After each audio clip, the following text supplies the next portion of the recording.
அன்பான தேனி சங்க உறுப்பினர்களுக்கும் நியோமேக்ஸில் முதலீடு செய்த அனைத்து முதலீட்டாளர்கள் அனைவருக்கும் இனிய எங்கள் அன்பான வணக்கம். நண்பர்களே, மதுரையில்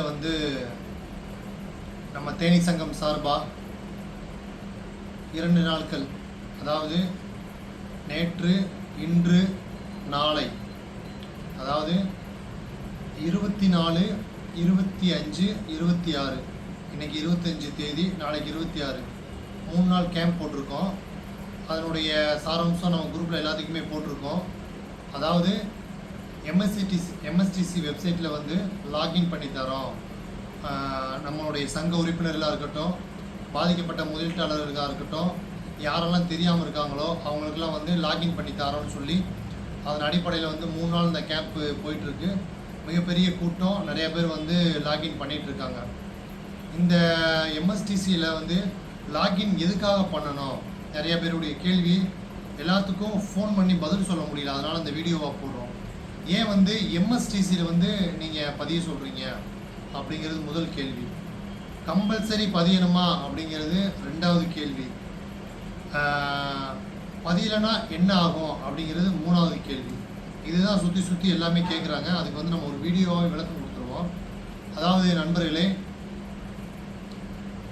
ஏன் பதியணும் அப்படின்னா, இன்றைக்கி நீதிமன்றத்தில் மதுரை கிளையில் நியோமேக்ஸ் கேஸ் வந்துச்சு. அதில் நிறைய விஷயங்கள் பேசப்பட்டுச்சு. நம்ம ஒரு கருவு மூட்டி எடுத்து பேசுவோம். அதாவது ஏலம் விட்டு இதுவரைக்கும் 160 பிளாட்டு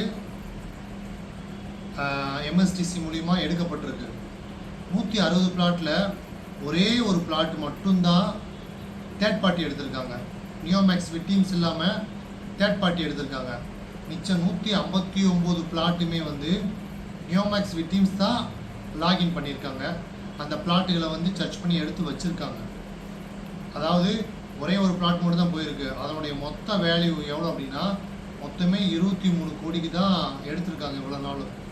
கிட்டத்தட்ட கம்ப்ளைண்ட் எவ்வளோ அப்படின்னா 6500 to 7000 கோடி வரைக்கும் இருக்குது. அப்போ இந்த தருணத்தில் இவ்வளோ ப்ராப்பர்ட்டிஸையும் ஏலம் விட்டு பணமாக கொடுக்க முடியுமா அப்படின்னு கேட்டால் அது ஒரு கேள்விக்குறியாகவே அமைஞ்சிருச்சு. சூழ்நிலை அப்படி தான் இருக்குது. சரி, இந்த தருணத்தில் நம்மளும் எம்எஸ்டிசியில் லாகின் பண்ணாமல் இருந்தோம் அப்படின்னா என்ன ஆகும் அப்படின்னா, நீதிமன்றத்தில் நீதியரசர் திரும்ப கேட்கக்கூடிய கேள்வி என்னன்னு கேட்டால், இடம் வேணும்னு சொல்லி நிறைய பேர் கேட்டாங்க, பணம் வேணும்னு சொல்லி கேட்டாங்க. நம்ம பணத்துக்காக மூவ் பண்ணிக்கிட்டு இருக்கோம், இடத்துக்கு யாருமே எம்எஸ்டிசியில் பதிய வரலையே அப்படின்னு கேட்டார். அதன் அடிப்படையில் நம்ம என்ன பண்ணோம் அப்படின்னா, எல்லாமே லாகின் பண்ணுங்க அப்படின்னு சொன்னாங்க. அதன் அடிப்படையில் நிறைய பேர்த்துக்கு தெரியல. அதனால தான் இந்த எம்எஸ்டிசியில் எல்லாத்தையுமே லாகின் பண்ண சொல்கிறோம். ஒருவேளை லாகின் பண்ணாமல் போயிட்டு என்ன நடக்கும் அப்படின்னா, எம்எஸ்டிசி மூலிமா விக்டிம்ஸும் வரலை, தேர்ட் பார்ட்டியும் உள்ளே வரலை. அப்படிங்கும்போது எம்எஸ்டிசிக்கு வேலை இல்லாமல் போயிடும். அப்போ இதில் யார் பிட் பண்ணுறதுக்கு இல்லை, இந்த இடத்த வாங்குறதுக்கு இல்லைன்னு சொல்லும்போது நீதிமன்றம் இதை கவர்மெண்ட் சைடில் கொடுத்துருவாங்க. அதாவது எஸ்ஓபி ஃபாலோ பண்ணி நீங்கள் எப்பயும் போல கொடுக்க மாதிரி கொடுங்க அப்படின்னு சொல்லிடுவாங்க. ஏன்னா நீதிமன்றம் விற்று பணமாக இருந்தால் தான் கொடுக்க முடியும். இல்லை அப்படின்னா அது டேம்பிட் ஆக்ட் படி கொஞ்சம் வருஷங்கள் காலங்கள் ஆகும். நம்ம அந்த இடத்துக்கு விட்டுறக்கூடாதுன்றதுக்காக நம்ம திரும்ப என்ன பண்ணுறோம் அப்படின்னா, பாதிக்கப்பட்ட அனைத்து முதலீட்டாளர்களையும் வர சொல்லி லாகின் பண்ணி தரோம். எப்போ இந்த லாகின்னே பண்ணுறது எல்லாமே ஒர்க் ஆகும் அப்படின்னா, நீதியரசர் இவ்வளோ பேர் இருக்கீங்க, அப்போ நீங்கள் பாண்டுக்கு லேண்ட் எடுத்துக்கிறீங்களான்னு சொல்லும்போது நம்ம அனைத்து தரப்பினருமே பாண்டுக்கு லேண்டாக அந்த தருணத்தில் நம்ம எடுத்துக்கலாம். அப்படிங்கிறதுக்காக தான் இந்த விஷயத்தை நம்ம மீண்டும் வலியுறுத்தி சொல்கிறோம். அதன் அடிப்படையில் 3 நாள் மதுரையில் நாங்கள் தங்கியிருக்கோம். தங்கி 2 நாள் எல்லா வேலையுமே காலையில் 10 மணிலேருந்து ஈவினிங் 5 to 6 மணி வரைக்கும் நம்ம பண்ணிகிட்ருக்கோம். நாளைக்கு கடைசி நாள், இந்த கேம்போட கடைசி நாள். வீடியோ பார்க்குறவங்களாக இருக்கட்டும், யாரெல்லாம் இருக்கட்டும், உங்களால் முடிஞ்சால் பக்கத்தில் இந்த வீடியோ பார்க்குறவங்க யாராக இருக்கட்டும், பக்கத்தில் சேவை மையத்தில் போயிட்டு நீங்களே அந்த வீடியோ ஒன்று தமிழில் போட்டிருக்காங்க இல்லையா, அந்த வீடியோவை பார்த்துட்டு அங்கே போய் லாகின் பண்ணுறதா இருந்தால் பண்ணிக்கோங்க. பண்ணும்போது நீங்கள் என்னென்ன கொண்டு போகணும் அப்படின்னா, உங்களுடைய Aadhaar card, PAN card, mobile number, அது இல்லாமல் வந்து கம்ப்ளைண்ட் நம்பரு இதை எடுத்துகிட்டு போனீங்கன்னா நீங்கள் லாகின் பண்ணிக்கலாம். 1180 ரூபா வந்து எம்எஸ்டிசி கட்டணும்.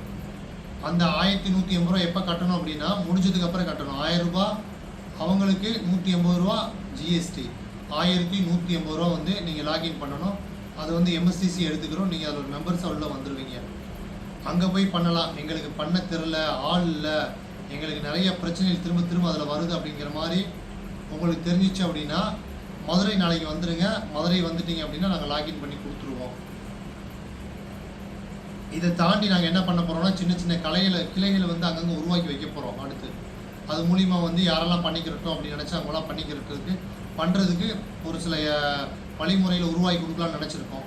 ஃபஸ்ட்டு இந்த 3 நாள் கேம்ப் நாங்கள் முடிச்சுட்டு நெக்ஸ்ட்டு வந்து அடுத்த ஸ்டேஜுக்குள்ளே போய் எத்தனை பேர் விருப்பம் தெரிவிக்கிறாங்களோ அத்தனை பேரை வந்து லாகின் பண்ணுறதுக்கு எந்தெந்த டிஸ்ட்ரிக்டில் இருக்காங்களோ அவங்கெல்லாம் வந்து நம்ம அங்கே ஒரு சின்ன ஒரு 5 பேர் 3 பேர் சேர்ந்து நம்ம சங்க உறுப்பினர்கள் அங்கே வச்சு வரக்கூடிய பாதிக்கப்பட்டவங்க யாரெல்லாம் வராங்களோ அவங்கள வச்சு லாகின் பண்ணி கொடுங்க அப்படிங்கிற மாதிரி ஏற்பாடுகள் செய்ய போகிறோம். அதனால் வந்து பாதிக்கப்பட்ட யாராக இருந்தாலும் பரவாயில்ல, ஃபஸ்ட்டு வந்து நாளைக்கு இருக்கக்கூடிய நாட்களை வந்து பயன்படுத்திக்கோங்க. வரும்போது அதே தான் Aadhaar card, PAN card, mobile number, mobile, complaint number, complaint list நாங்கள் வச்சுருக்கோம். கம்ப்ளைண்ட் லிஸ்ட்டு தெரிலான்னு பரவாயில்ல, எங்கிட்ட வந்து நீங்கள் எடுத்துக்கலாம், லாகின் பண்ணிக்கலாம். 1180 ரூபா வந்து எதில் நீங்கள் கட்டணும் அப்படின்னா ஜிபே மூலிமா கட்டலாம். இந்த மாதிரி உங்கள் ஃபோன்லேருந்து நீங்களே கட்டிக்கலாம். இதுதான் வந்து இது ஒரு பெரிய விஷயம் கிடையாது. இந்த எடுத்து அப்படியே வைங்க. எல்லாமே கேட்குறது என்னென்னு கேட்டால் நாங்கள் போய் இதில் ஏழை எடுக்குமான்னு கேட்குறீங்க. இப்போதைக்கு நாங்கள் பணம் கட்டி இதில் ஏழை எடுங்கன்னு சொல்லலை. பணம் கட்டி ஏழை எடுக்கிறவங்களுக்கு தகுதி இருக்கவங்க எடுத்துக்கோங்க பிடிச்சிருந்தா. இப்போதைக்கு நீங்கள் லாகின் பண்ணி வைங்க. எப்போ பாண்டுக்கு லேண்டுன்னு சொல்கிறாங்களோ அப்போ நீங்கள் திரும்ப வந்து இது மூலிமா எங்கள் எவ்வளோ பாண்டு வச்சுருக்கீங்களோ அதுக்கு நீங்கள் ஏலம் வரும்போது அந்த சூழ்நிலை வரும்போது நாங்கள் குரூப்பில் சொல்லுவோம். அப்போ நம்ம வந்து பிட் பண்ணி எடுத்துக்கலாம். ஏக்கர் கணக்கில் இருக்கிறத வந்து நம்ம குரூப்பாக இருக்கக்கூடிய இதெல்லாம் நம்ம எல்லாம் எடுத்துக்கிடுவோம். அது வரைக்கும் கொஞ்சம் தாமதமாக இருங்க. மிக கடுமையான உழைப்பை வந்து தொடர்ந்து போடுறோம் முதலீட்டாளர்களுக்காக. அதாவது கீழே இறங்கி ஒரு விஷயங்கள் நம்ம சொல்லணும். இந்த நியோமேக்ஸில் வந்து நீங்கள் எப்படி பணம் போட்டீங்களோ அதே மாதிரி தான் நாங்கள் பணம் போட்ட சாதாரணமான ஒரு விக்டிம்ஸு. ஏதோ ஒரு ரூபத்தில் வந்து இந்த சங்கத்தை ஆரம்பித்து எல்லா மக்களையும் ஒன்று சேர்த்துட்டோம். ஒரே குடும்பமாக இருக்கோம். இதில் வந்து ஏதாவது இவ்வளோ தூரம் நம்ம உருவாக்கி வந்துட்டோம், ஏதாவது ஒரு சூழ்நிலையில் விட்டுறக்கூடாதுன்னு சொல்லி எல்லா வேலைகளையுமே எங்களுடைய பர்சனல் வேலைகள் எல்லாத்தையுமே விட்டுட்டு தொடர்ந்து போராடுறோம். இதுக்காக ஓடிக்கிட்டு இருக்கோம். அதனால் வந்து நீங்களும் உங்களுடைய முழுமையான ஒத்துழைப்பை கொடுங்க. ஒரு விஷயத்தை எடுத்து ஒரு சின்ன உதாரணத்துக்கு என்ன சொல்கிறோம் அப்படின்னா இன்றைக்கி மட்டும் சுமார் ஒரு 600 to 800 ஃபோன் வந்திருக்கும். இந்த 3 நாளில் மட்டும் ஒரு 4000 ஃபோனுக்கு மேலே அட்டன் பண்ணி பேசியிருக்கோம். எங்களால் ஈன்ற அளவுக்கு உங்களுக்கு நாங்கள் சர்வீஸ் பண்ணிட்டு தான் இருக்கோம். ஒரு 10 பேரை வச்சு மேய்க்கிறதே பெரிய கஷ்டம். 10 பேரை வச்சு செய்கிறதே கஷ்டம்.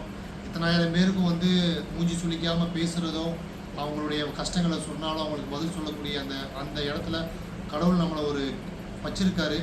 இது ஒரு மிகப்பெரிய ஒரு புண்ணியம் தான் நாங்கள் சேர்த்துட்ருக்கோம் எங்களுடைய குடும்பத்துக்கும் எங்களுக்கும் அப்படிங்கிற விஷயங்களால் புரிஞ்சுக்க முடியுது.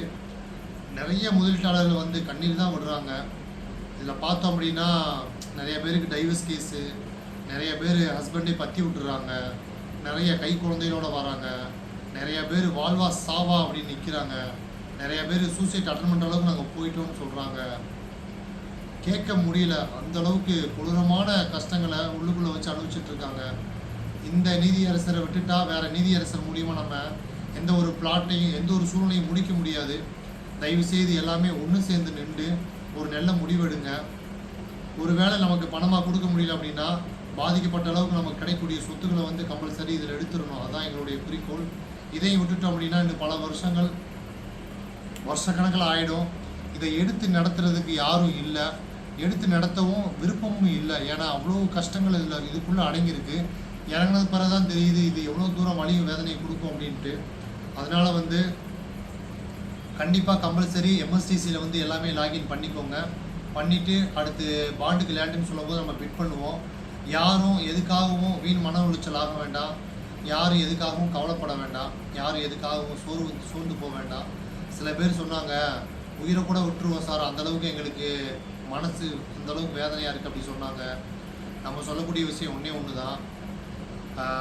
வெறும் பணன்றது வெறும் பேப்பர் தான், பார்க்கக்கூடிய மனநிலை பொறுத்து தான். அதில் வந்து இன்றைக்கி சொன்னது எல்லாமே அது ஒரே மாதிரி சொல்கிறாங்க. நமக்கே கொஞ்சம் மன கஷ்டமாயிடுச்சு. உயிர் அதோடு ஒப்பிட்டு பார்க்கக்கூடாது. அது பெரிய கடவுள் கொடுத்த ஒரு பெரிய வரம். அது கடவுளுடைய ஒரு பகுதி. அதை வந்து அவ்வளவு நெகட்டிவிட்டியெல்லாம் பார்க்கக்கூடாது. நமக்கு கீழே 1 கோடி லட்சக்கணக்கான பேர் வாழ்கிறாங்க. சாப்பாட்டுக்கே வழி இல்லாமல் அவங்க சந்தோஷமாக தான் இருக்காங்க. ஏதோ ஒரு வகையில் ஏமாந்துட்டோம்.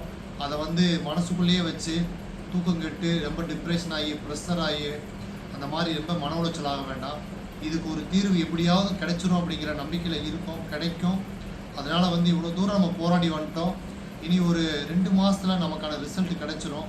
அதனால் பாதிக்கப்பட்ட முதலீட்டாளர் யாரும் வீண் கவலையோ மன உளைச்சலோ ஆக வேண்டாம். கொஞ்சம் மன தைரியமாக இருங்க, சந்தோஷமாக இருங்க. வெளியே போங்க, கோயிலுக்கு போங்க, சர்ச்சுக்கு போங்க, பள்ளிவாசலுக்கு போங்க, யோகா பண்ணுங்கள், மூச்சு பயிற்சி பண்ணுங்கள். கவலைப்பட வேணாம். இந்த விஷயம் நான் என்றைக்குமே சொன்னதில்லை. இன்றைக்கி ஏன் சொல்கிறேன் அப்படின்னா, இந்த 2 நாள் வந்து ரொம்ப நேரம் என்னை பார்க்கக்கூடிய சூழ்நிலைகள் எல்லாத்துலேயுமே அமைஞ்சு அந்த முதலீட்டாளர்கள் எல்லாமே வந்து அழுகுறாங்க, உட்காந்து அழுகுறாங்க. அப்படியே அவ்வளவு சோகத்தை கொட்டுறாங்க. ஆறுதல் தான் சொல்ல முடியுது. அதனால தான் வீடியோ மூலிமா சொல்கிறோம்.